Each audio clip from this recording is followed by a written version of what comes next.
that actually is a water-based that you could take orally. Okay. As a matter of fact, that's actually so potent, this is like just a couple of drops at a time. Well, I think we talked about if you were to put it topically to see the testing, Right. that if you did that every day, that eventually you're going to see could.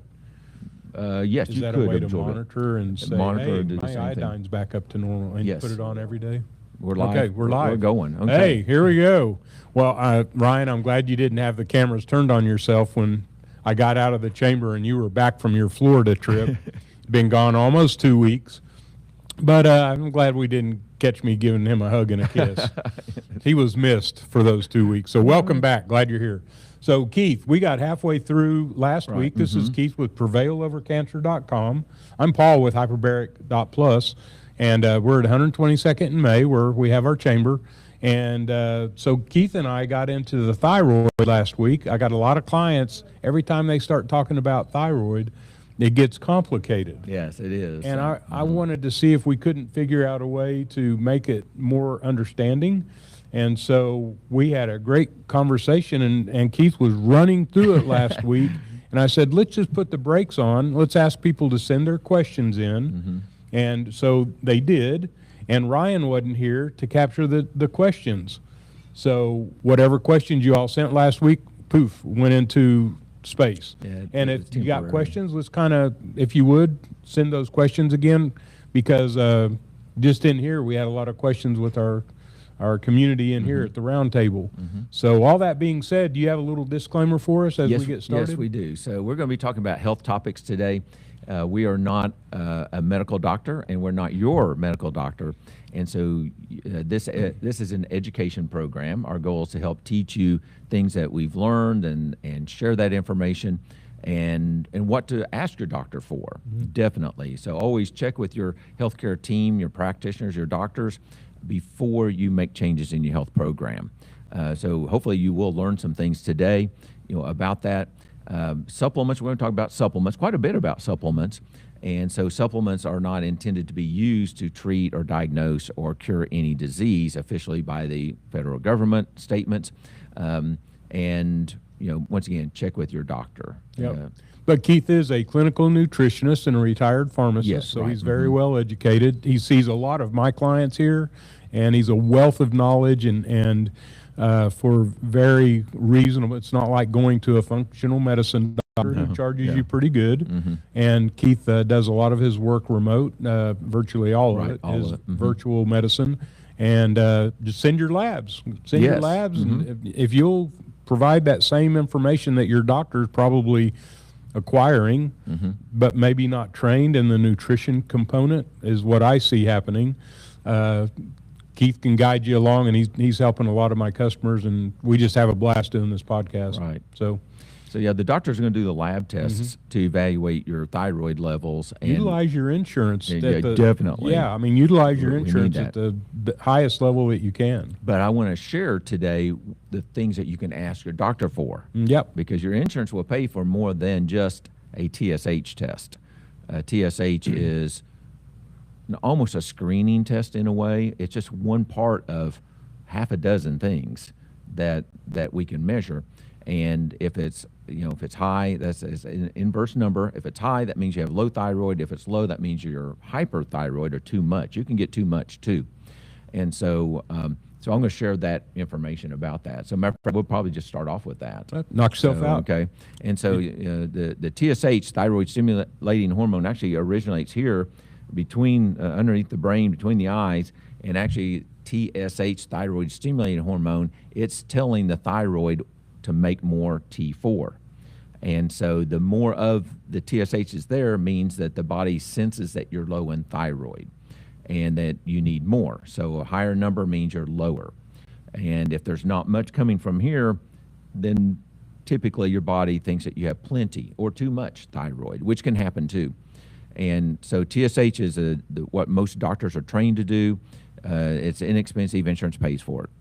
They still have to have a reason for it. So they still have to have, some fatigue symptoms and various different physical things. So, but that's a great place to start. But it's not the full picture. If you go to an endocrinologist, they're going to do a T4. That's what the thyroid makes. They're going to do a T3, which is actually the body chops off one of those iodines off of the 4 molecules in the thyroid hormone to make the T3, and that's the energy. That's the stimulant, and that's what gives us energy. It increases heart rate a little bit, makes us feel warmer, can help out with weight management, hundreds of things in the body. So we have to have that energy. And then, so T3 and T4 are kind of like the next step. Most prescriptions, levothyroxine is actually T4, and then there's a thyroid, which is a T3. Those are prescription items, and doctors are going to prescribe for that. Compounding pharmacies will actually even make customized formulas. The original thyroid products were actually animal glandular products from cattle or pigs. Actually, they would take the thyroid and they would dry that desiccation and compact that into a tablet or a capsule. That's what the first thyroid products were. And they still make those. It's kind of hard to get it sometimes, at times. And then there's what I call bioidentical, which is the T4 and T3 as a prescription. And bioidentical means bio-life, identical, same as life, but it's made to be exact copy of what's in our body. So I'm not concerned about a person having to take T3 and or T4. Even T4 gets a little bit of a bad rap on social media and websites, but it's the exact copy of what the body makes. So, but it's inactive. So the body still has to chop off that iodine from that prescription and make the T3. That's a challenge. And so it actually requires an enzyme in the body to work. And along with that, we have to actually have some nutrients. And I'm going to go back up to the lab test one more. So we also have the antibody test, a thyroid peroxidase antibody, a TPO antibody. And if that's elevated, it means that the body's attacking the thyroid. And so actually, if your thyroid numbers appear to be normal, but you have a lot of low thyroid symptoms, thinning hair, brittle hair, thick nails, fatigue, weight gain, and your thyroid numbers look normal, get more tests. Because there could be even what's called a reverse T3 and T4 that are the mirror image. So this is, let's say this is T4 and this is reverse T4.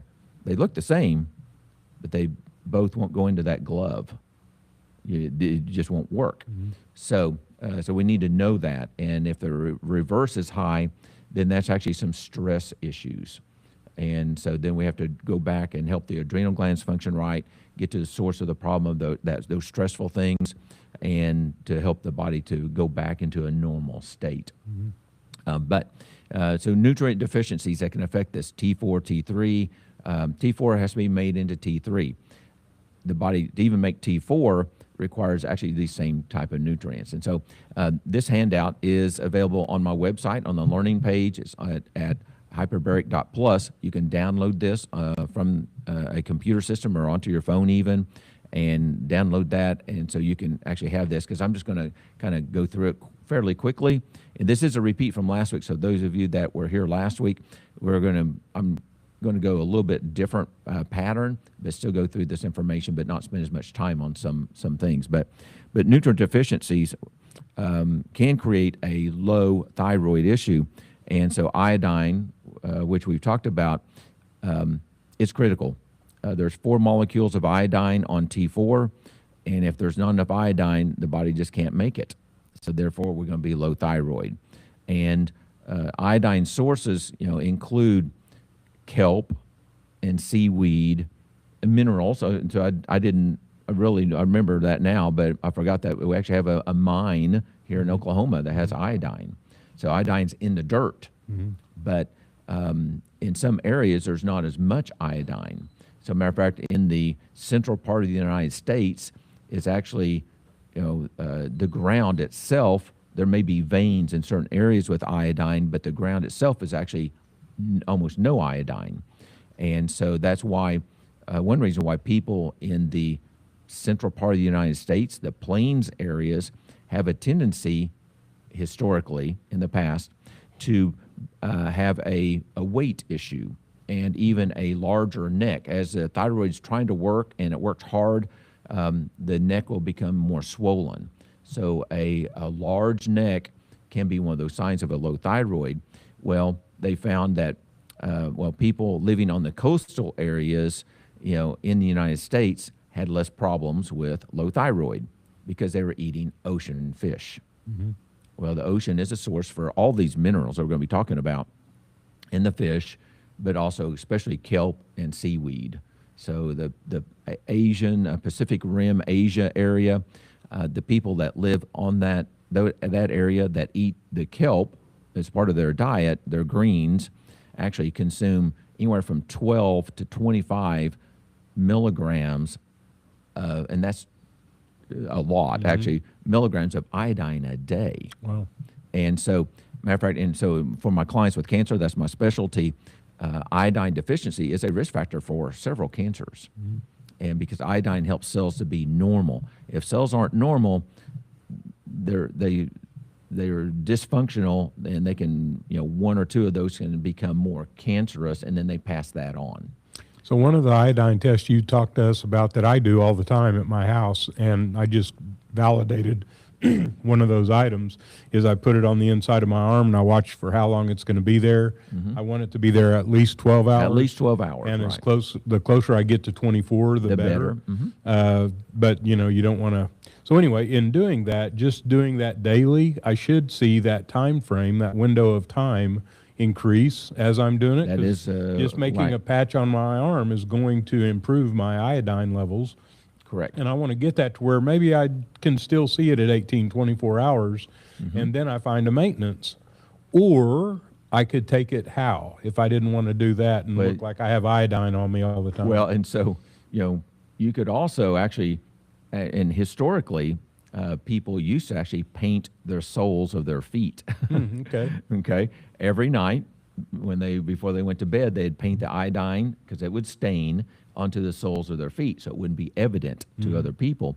And then they keep doing that. And then when they would wake up in the morning, if the iodine was gone, then they had to do it again that night. Okay. But if the iodine was there, now they could cut back on it, not have to do it as often. So, but you can also take iodine pills. And there's, you can take kelp pills at the health food store, have iodine in them. The U.S. government, and actually many countries, have started adding iodine to salt to bump up the iodine level. Okay. And as a matter of fact, that's like the RDA of iodine to keep a thyroid normal is 150 micrograms daily. And so a serving of table salt, that we get in our foods would pretty well take care of that. And so now a lot of multiple vitamins will have iodine also. But once again, when we look at other countries, that have more of an ocean lifestyle, they are going to be getting 12,000 micrograms or 25,000 micrograms a day. And so that may be part of in the cancer area, we know that the Asian cultures have a lower risk of cancer. And so it's easy for us to say, oh, well, they eat more fish, or they eat, kelp, or they eat tofu, or things like that. It's all of those things. It's not just one thing. So isn't iodine also, if you've been radiated? I mean, isn't iodine? Well, so actually, yeah. So I'm just wondering how that fits into cancer therapies that you're having radiation. Yes. Well, and so what they will do. So iodine's critical. We have to have it, and they can actually alter that iodine and attach a radionuclide, a radioactive chemical to it. And then they will use that a couple different ways. Some of it is actually as a tracer. They inject that iodine, and it glows on a CT scan or a X-ray type of thing. And so it glows, and our body will take it in. So it's easier to see organs with that. And then they will also use it, a radioactive form of that, and give that if a person has thyroid cancer, to kill out because the body's going to take that iodine in and concentrate it in the thyroid, and so it radiates it from the inside instead of doing an X-ray. Okay, so yes, so that's another thing, but we have to have that iodine, throughout the body for many things. So, but there's actually several cancers, including breast cancer and prostate cancer, are a couple that are pretty common, that actually being low in iodine is a significant risk factor. Okay. And matter of fact, even for men with a enlarged prostate, being low in iodine is a factor for that. And so the cells are becoming abnormal. So, once again, hundreds of things in the body. So it is complicated. That's why I wanted to do this show. So thanks for that's right. opening the window a little bit. So we got lab tests, and download this guide at hyperbaric.plus or Prevail Over Cancer Learning Center, and get the this guide so you can go in more detail. So I assume your doctor and/or you, if you were guiding somebody through this maze, you're going to do one of those tests, and the results of that test are going to dictate if you do the next one. Yes, often we'll just start off with a simple one. Yeah. Matter of fact, I think something's very important is the TSH. That's what all doctors do. It's like an annual type thing. If there's any energy, low energy or fatigue issues or weight gain issues, it's easy to justify that test. But the TSH is, if you were pregnant, they want it to be below 2.5. And matter of fact, 2 or below is ideal. We have to have thyroid hormone, and it's critical for mom and the baby. So, but the normal range, actually, they say for adults is up to 4.5. Okay. Why should that be any different? So why should we treat although, yes, ladies, if you're pregnant, you're special, yes, but we shouldn't treat you differently than everybody else, and I mean, everybody else needs to be the same. So that TSH needs to be below 2. If it's above 2, there's some low thyroid issues. Okay. And doesn't always require a prescription. It's kind of a challenge because there's so many things that could be coming into play. Matter of fact, not just one thing, but usually several things coming into play on that. So, Cool. And part of that is going to be supplements, and so we actually these supplements, these foods, our food provides vitamins and minerals and proteins. Some of those we have to have for the thyroid, and so I'm going to go through that list. And so iodine, we mentioned that, and then selenium. We have to have enough selenium to make the thyroid and to convert the T4 into T3. Zinc is critical. So we use a zinc taste test. We're talking about that. A zinc solution, you swish it and swallow. And if it tastes good, that means you're low in zinc.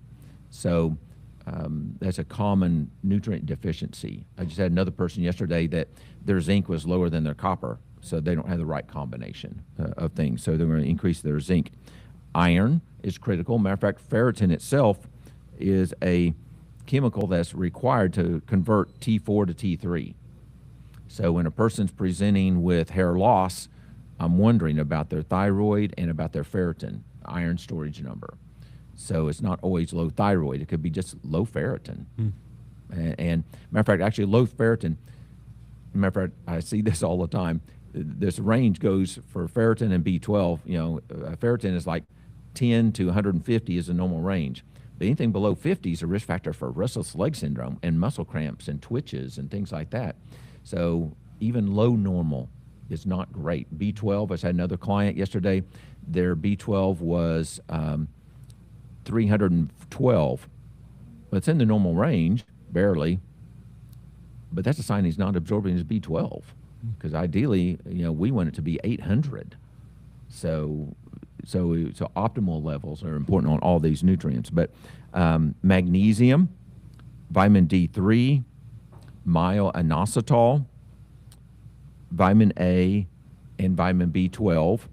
And let's see what else I have on the list here, if anything. Those are the main ones. So all of those are necessary. And also sometimes taking a supplement just isn't enough, although it helps. As a matter of fact, I've actually seen people with like low normal thyroid, they start taking some vitamins and minerals and things get better. So we're looking at gut and absorption of how the stomach's working on all of this.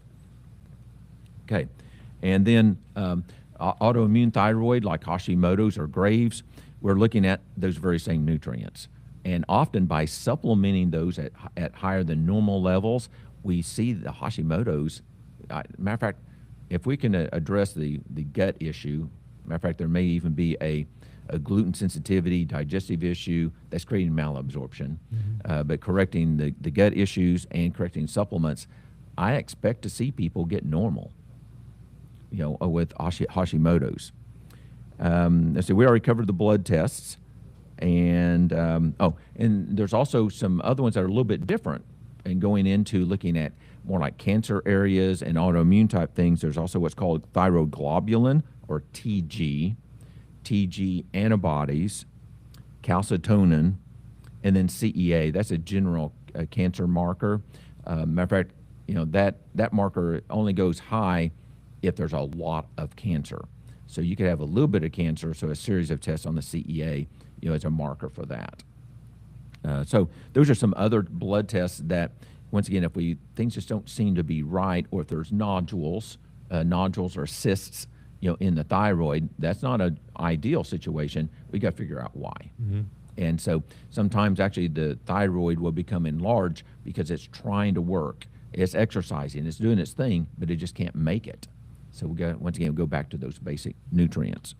And then things that can also create a low thyroid problem includes, you talk about radiation. So I do know people that were exposed to radiation for a treatment of a health concern, and they lost their thyroid. So especially if they're having to do radiation, maybe for cancer, oral cancer, but some of that's going to maybe hit the thyroid. So that's not unusual for them to have a problem. An iodine imbalance. So either too much or not enough is a problem. So we've been talking about not enough, but if you have too much iodine, well, now the body's going to shut down the thyroid to protect it from that iodine excess. So even too much can be a problem. So chronic inflammation can also damage the thyroid. So Hashimoto's, if not addressed, can actually create a permanent low thyroid issue. Estrogen dominance is a concern.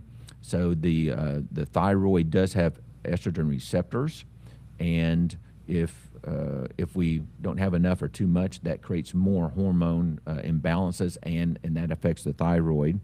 Matter of fact, there's an interesting study showing that women that take estrogen pills have a tendency to have low thyroid. And so, and if they're taking birth control pills, that affects your thyroid and starts shutting it down. So I've seen that's part of the weight gain issue that can happen from taking hormones. So a lot of people, I hear a lot of my customers, and I don't mean to back up on this, but explain Hashimoto's. Yes, so Hashimoto's is actually where a person's immune system starts attacking the thyroid, thinking it shouldn't be there. Okay. So literally the body's attacking it, trying to kill it. Okay. And so how do you turn that around? Well, and actually by those nutrients. Okay. But and gut health. Okay. Okay. So there's a question, it's not 100%, but their gut health, gluten sensitivity maybe. There may be some other things about pesticides and things like that, glyphosate, or some other theories about that. But gut health is, most of autoimmune issues come from the gut. So when a person comes to me with Hashimoto's, I'm concentrating on this. And matter of fact, most of those people that I find are also low in stomach acid that we've talked about before. And so the stomach acid, hydrochloric acid, is what dissolves the food so that we can absorb those nutrients.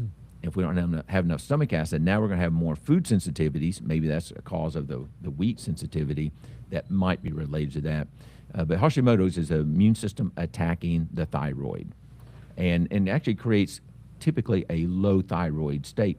Actually, sometimes even to the point where actually thyroid hormones look perfectly fine. Once again, if the thyroid hormones are normal, but you haven't had a TPO test, ask for that. If you're still fatigued, you're cold, overweight, go a step further. Ask for the TPO antibody test. And then, so chronic inflammation, long-term inflammation can also damage the thyroid. And then there's family history. No matter what the problem is in our body, we can have a genetic tendency to have a problem with something. Like my family, I have one family member that I know of that had rheumatoid arthritis, and I tested positive for rheumatoid arthritis many years ago. I didn't think I had any symptoms. I probably did, but I wasn't aware of it because I'm not overweight and didn't realize that my hips were bad. But but it's what we do that allows our genetics to express. So now I test negative for rheumatoid arthritis. I've corrected my gut issues, and I'm definitely eating differently and more of an anti-inflammatory lifestyle. So what'd you do to correct your gut issues? I got to ask that question. Well, and so actually taking stomach acid pills, Okay.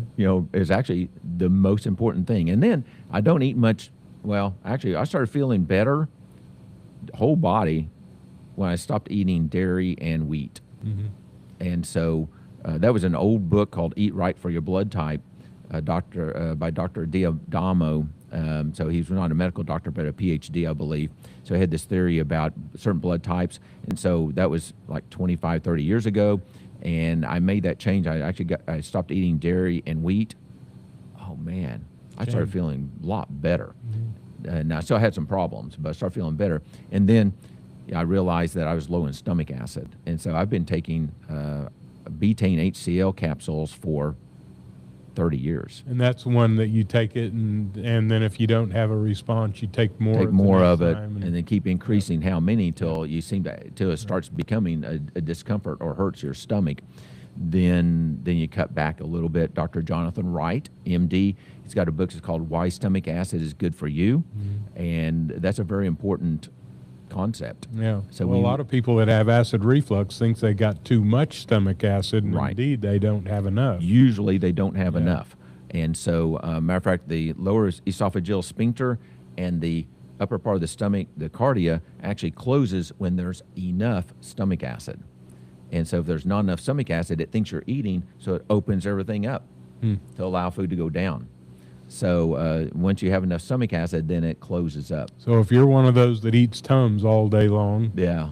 which are not good, That's if you're eating right. antacid lozenges, there's several, I shouldn't probably use names, but anyway, if you're taking those antacid, a lot of times you're the opposite way. That's correct. And so I've learned that from you early on, and I always pay attention to that. Yeah, and matter of fact, it happened the other night. I went out to eat, and I didn't have my pills with me. And my wife, that was the first time she's gone out to eat after a surgery, and so I wasn't really paying attention. I got her into my truck, and and we didn't take our pills. I had reflux that night.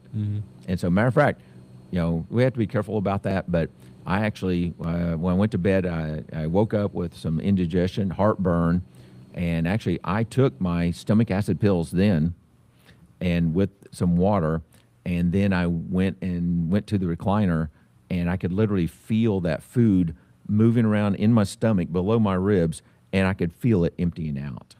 And then I know, okay, I go to bed, and no more reflux. Yep. So it'd been sitting there for 6 hours. Yep. And so Because there's not enough acid. not to enough break acid down to the food digest it, yeah. to turn it into a liquid. So it's in the right form. So nutrient deficiencies. So stomach acid is extremely important. I'm always evaluating that with urine and saliva pH. I got So you. if a person's in an acid state, that means they don't have enough stomach acid to absorb their nutrients. And that stomach acid in the stomach is neutralized when it mixes with the food. So stomach acid will not make your body acidic. That sounds kind of weird, but that is part of my foundation type of thing.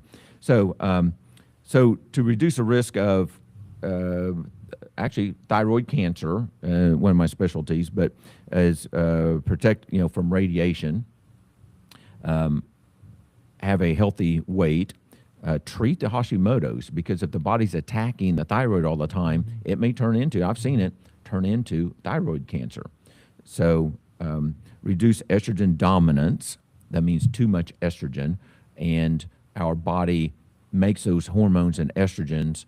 Well, in matter of fact, men, we have the same hormones as women do. Okay, and so we do have to evaluate those hormone levels, estrogen levels. Clean up your environment, like filter your water, buy organic produce. Matter of fact, I had a post I made today about another herbicide that is worse than glyphosate. Yeah, you were talking about it in the chamber. And that is appears to be increasing the risk of colorectal cancer in young people. So, Do you remember that? Which one? Yes, Which one? picloram. PICLORAM.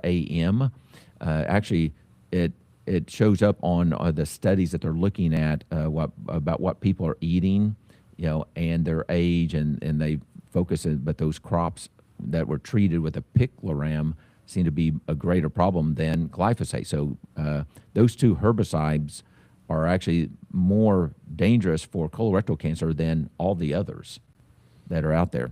And somebody asked earlier on a post, because there's a new post today, I can't remember what the third one is. I'll have to look that up. So I'll get to your message later and reply to you about that. Anti-inflammatory lifestyle, whole foods.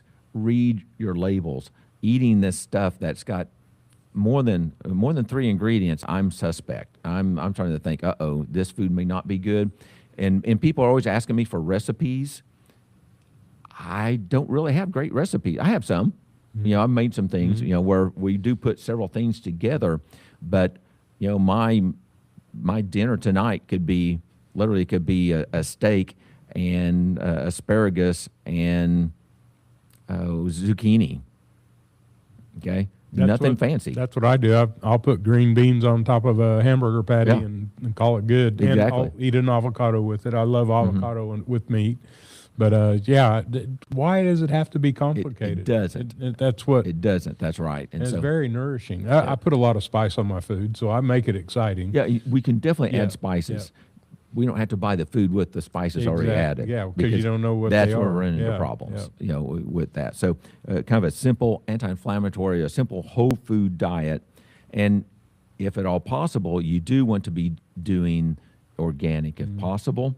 And then even with organic, but you've got to wash your vegetables and fruit, with a baking soda and water. Very important. So you're always talking about keto, and I want to get through this. I really want to bring up grass-fed, grass-finished beef. I had a rancher in the chamber yesterday that gave us quite an education, and then we bought a sample pack of his grass-fed, grass-finished. So we're having that for lunch today because one of my employees, or one of the guys that works here, is from Brazil, and they used to eat Brazilian meat all the time. So he made a dish that he posted it with me and the rancher and him on the same text, and he goes, "I will supply the meat if we can do this again." Yeah. I said, "There you go, we'll do that." So what was that? What was in that dish? What was what? Well, in that dish. So it was the roast. Okay. And then Tony went and bought some beef bacon. Okay. Not pork, beef bacon, okay. and something else. Or some beans or something. And black beans. Okay. And so I'll tell you more after lunchtime. Yes, that's right. But anyway, I think I'm going to try carnivore, and I'm going to document it. And, I would I'm kind of flatlined on my weight. I've been losing a lot of weight, meaning over the course of years. I used to weigh 285. And I'm down to 208, which the last time I weighed 208 was in high school, early high school. When I was a big boy in school. Okay, yeah. Oh, yeah. And so anyway, I'm excited about the carnivore for autoimmune issues. It could help out by eliminating seeing a lot some of those other foods that. And grass-fed, grass-finished is totally different than what we buy at the store. I mean, there's no comparison. It's very high in omega-3s. Right. Whereas when you buy in the store, that's omega-6s because as much grain as they've got as they finish them. So I'm really excited about what I'm learning about beef, and I'm going to do this carnivore, and my wife's going to do it as well. Yeah. And so we're going to keep track of it and report back and probably challenge some other people before we start. So the matter of fact, those of you, if you've seen the feedlots, here where we live, you can see thousands and thousands of cattle in the feedlots, and they're lined up, and they just pour out the man-made food, into the troughs for the animals to eat with all kinds of chemicals and hormones to make them grow fat. Okay, that kind of a fat is inflammatory. Right.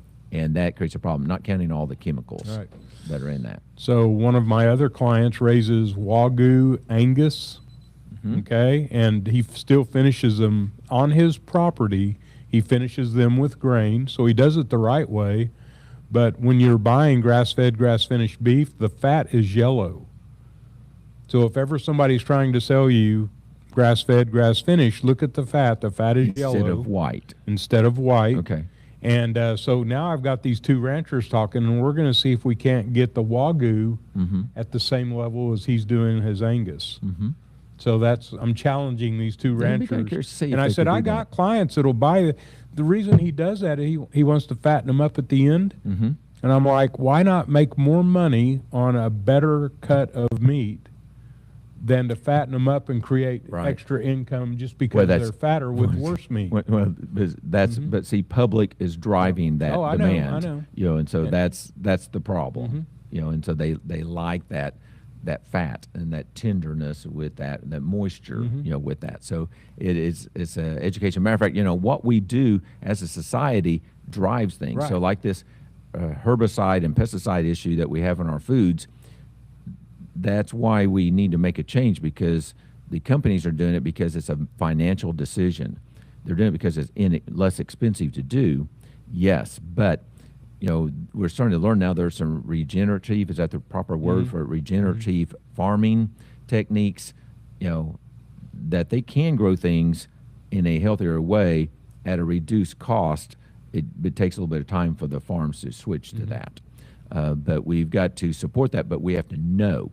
So just knowing that a particular type of a fat is, just because it tastes good and it's tender, doesn't mean it's healthy for us. Okay, we can't go by our taste buds. So we have to be a little bit smarter. I will be reporting back on our new rancher friend, because I'm excited about learning about that. Okay, and then here's some basic nutrients that also help reduce the risk of thyroid cancer, and as part of my Prevail protocol, you know, for thyroid cancer and most cancers actually, but EGCG, curcumin, resveratrol, sulforaphane, I3C-DIM from cruciferous vegetables, helps a detox, quercetin, ellagic acid, and even soy. That's kind of a controversy.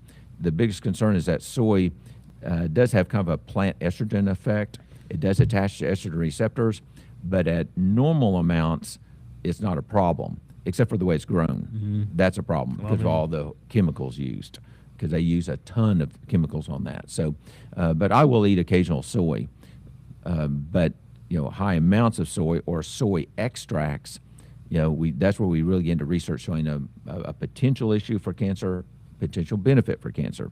So if there's any potential issue, I'm avoiding it, type of item. Okay, so a daily anti-cancer type plate includes drinking green tea, eating cruciferous vegetables daily, turmeric, anti-inflammatory, berries, red onions and apples, pomegranate, and actually a variety. So don't eat the same food every day. That's when we run into nutrient deficiencies. Okay, that's about all I had. Well, I don't know if we got any questions. We haven't seen them yet, but okay. To go back, we do. Oh, so questions coming up. To go back to the beef, I'm going to be having this rancher in here a bunch of times, and I know you're in that world, being keto, and a lot of my cancer people have a great interest in learning more about how to eat that meat. Again, we talked about the Laundry 3.0.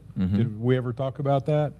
So one of my clients owns a Triple Play Heat and Air here in town, and they came across Laundry 3.0 now, and what that is it's injecting hydrogen into your water in your washing machine, totally chemical free, cold water only. Okay.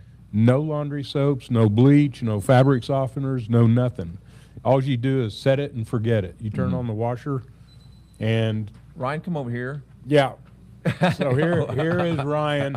No, he's not. No, he's not going to. I'll tell you what. He never trick wants to get in front. So there you go. Thought I could So trick anyway, he's made that available to my clientele for a very deep discount, because he heard us talking about how all my cancer people are trying to avoid exposure to chemicals. Right. And he goes, and we have one at our house. I never thought about that aspect of it, and after we had that conversation, I started promoting it. And you know, he took $600 instead of $1,800. It's $1,200. everybody's telling me what they're spending on chemical-free detergents. Trying to go with healthier. Actually, they're not chemical free. They're healthier. No, it's hydrogen is being, exactly. These They're other healthier. things we're buying are healthier. And they're expensive. Yes, that's when they're right. sold as that, they're a better option. They're expensive. And I said, man, you could pay for this so quick. So anyway, I'm really excited about my clients having access to that equipment. Yeah, that'd be neat. So, okay. So questions include how to resolve thyroid antibodies. And so it's actually by going back to gut health. We got correct gut health. And so I have a client, client intake form that concentrates on gut, just looking at symptoms, but also look at if a person's B12 is low and their ferritin's low. Those are risk factors for thyroid problems, but also it means you're not absorbing nutrients. So we got to correct that. And then actually, if you have enough stomach acid, that's going to support the good bacteria in the gut and crowd out the bad stuff that helps contribute to the autoimmune thyroid. So so really that's kind of the issue is we got to correct the gut problems, the dysbiosis, the bad bacteria balance, on that, and have the right nutrients. Do you recommend the beef thyroid extract? So it could be an option, but it's the problem is that there's a T4 and T3 combination that's in that beef extract or the pork, but it's a set extract. It's not exactly identical to what's in our body. So it may not be perfect, but it's a definite option. But here's something that's kind of weird is by taking that for some people, actually that may cause a Hashimoto's flare. And so be sure and follow up with the TPO for your antibodies, because if you are if you take that and your TPO goes up, that means you do have Hashimoto's, and we've got to switch to a pure product that doesn't have some other thyroid gland in it. So it's hard to say. I can't say you should take that, but you can talk to your practitioner. It's not readily available all the time, and so sometimes I've had clients that had to switch to a compounded version for a few months because the manufacturer couldn't supply it. It is an animal product, and it changes a little bit from lot to lot, and if there's too much of a variance, the government says, nope, you can't sell it. But it's a definite option. A person said, we'd love to see you do some videos on CML leukemia, perhaps in the future. Yeah. Do you recommend kefir or kefir with thyroid issues? I haven't studied that specifically, but in the United States, most of the kefir is not good because they make it with the wrong type of bacteria. So when you look at the studies coming from Europe on the benefits, health benefits, many health benefits of kefir, it's a totally different group of bacteria. So they manufacture it here differently, and sometimes even sweeten it, add sugars to it. It's got a lot of sugars in it. It is a milk product, and it's not fully digested by the bacteria, so that it stays sweet, so people want to drink it. Buyer beware. Yeah, so be cautious about it. I'm not a big fan of dairy. It's dairy.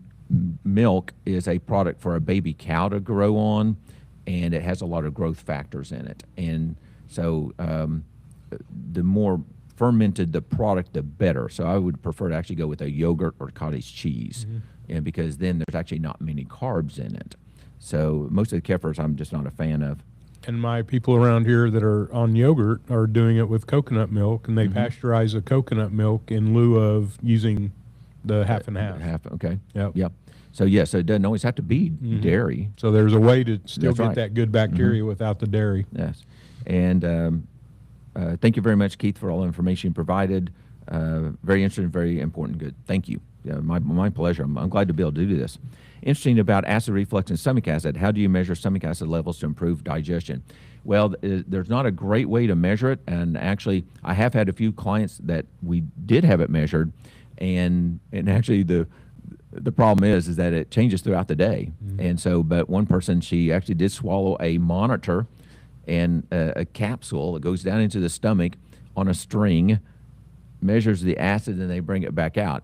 And actually, what the doctor said, patient does not have too much acid. they didn't even say what the result was. But actually, she had gastroparesis. Actually, that means her stomach was paralyzed and not emptying right. She had had food in her stomach for like 8 to 12 hours after eating. Was she a GLP-1?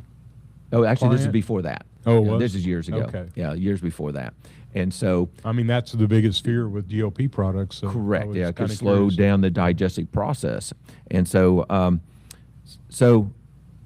once again, there's a book, "Why Stomach Acid is Good for You" by Dr. Jonathan Wright, and but also on my Learning Center page, prevailovercancer.com, Learning Center, I actually have a stomach acid test Cool. guide that you can download for that. And so, but And it's taking the pills. it's actually taking pills, and yeah. you take those and gradually increase. Take one pill. If that doesn't hurt your stomach, you take 2 pills the next meal. If that does not hurt your stomach, you take 3.